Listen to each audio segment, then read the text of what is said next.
Hey guys, Rob from Australian Camping and Four-Wheel Drives. Hey, I thought we'd do a video to talk about the light kits that you can use on our Drifta Stockton awnings. So I actually made up this kit that we use at Drifta Stockton now, and part of the advantages of it is that the light kit's actually already attached to your awning when you fold it out. Now for me, that's a big plus. One thing I find when you go camping, there's lots of things to set up. So obviously you got your awnings, your rooftop tents, your tables, your kitchen, all these different things you've got to try and set up. And one of the things, if you arrive at camp late at night, trying to set up a light kit's just awkward. So that's why I've done my light kit this way. I've actually attached the light kits to the awning, and I wanted to show you some of the options that you can do. So in this particular situation here, I see the mozzies flying around, wow. So in the situation here, we have, these are 900mm lights. They're 900mm long. And these are actually attached via rivets. So I've actually got some rivets just going up, really hard to see, but they're just up in the side up over here. I've got little rivets on them. So there's one at either end, there's one at this end, and you put another rivet up over here at this end over here as well. So I've got them riveted up there. Now, because they are magnetic lights, you could actually, if it was metal, like steel, you could actually do this, but this frame of this awning is actually aluminium. So you need to rivet them on in this situation. So you'll find our light kits, they come with 3 of these lights. And now the lights, I'll talk to you about the lights. The lights either do white, so you've got this button here which does your white light, and you've got this button here which does your orange light. Now the orange light's particularly useful in situations where you're cooking and you've got all the bugs flying around. So we've got a bit of mosquitoes at the moment, but mainly moths at night time. You tend to find the moths love the white light. So you put the orange light on when you're doing your cooking.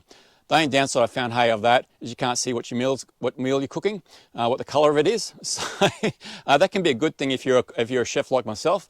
So you can't tell what it actually is going to look like and taste like.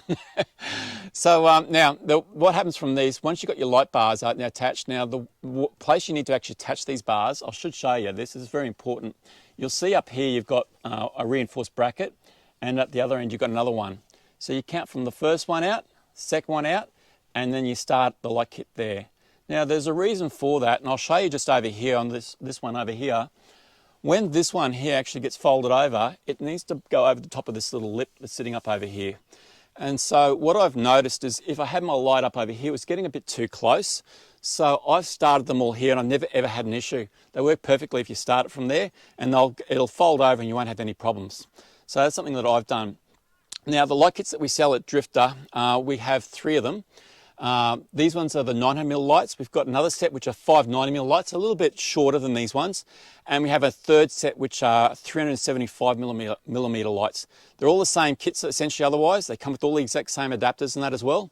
So the adapters that they come with, you've got up here, I think it's a 1 or 1.5 metre cable, this little cable here. And so what I've done is I've actually just attached them in here, and I put some wire ties on it. And where my cables come in, they both come in and go in through the middle in here. So it's very important. You need to know that your cables go in through the middle in here, because you don't want your cables to get all jammed up. So that's why I've done mine.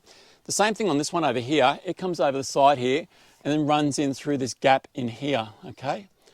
And then you'll have your 3 cables and you run them out the other side. Now, it's a bit difficult to see on my tent because I've modified mine, but you've got 3 cables just sitting up here. Now, on the actual kits you get, you'll find there's a 3-to-1 adapter, and I'll put a photograph of that up here on the screen for you. Now that 3-to-1 adapter will take those 3 cables and it'll join it into a single cable for you. And then what we provide is a 3 metre 12-volt power cable. So you could get your cable and you can leave that sitting here and hang down underneath this one. So when you actually strap it up, you have your cable and it's just tied up underneath this here. So that's one option for you. And then what you can do once you've done that is you can get your cigarette socket. So for example, I've got one sitting here in the back of the Ranger. So I've got 12-volt sockets just sitting up inside here. So what I would do is then just plug it straight into that socket. So wherever it is might be in your vehicles. You could have it in the front of your vehicle, where it doesn't really matter where it is. You can do that. Now another option for some people, and this is one that I did myself, which I really love. I've got this so it's wired up permanently. So like when I arrive at camp, I just come up here and I just turn my lights on. They're ready to go straight away, which is fantastic. So the way that I did that is, you might notice instead of that cable hanging down, it actually goes right up the top there. So there's all those 3 cables are going up the top up there, and it's actually running along the top of the bag, okay? And when it goes up along, it goes all the way up along the top of the bag. You can't see it here. It's actually running up on the top up there. And I put a little hole, and you can't really see it, but it's right up the top up here. See if I can show you roughly where.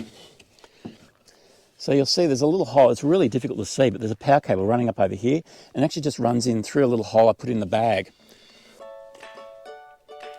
And so that cable then comes out and it's actually just sitting right here. So that's sitting there. And the reason that I've done it this way is because I can quite quickly unscrew this, disconnect it, and then you can actually remove the awning. So I'm going to talk to you on the next video about some of the options for making the awning quicker to pull on and pull off as well. So guys, that's one option you can do for your lighting. So I hope that's been of use to you. And yeah, we'll catch you next episode. Talk to you soon.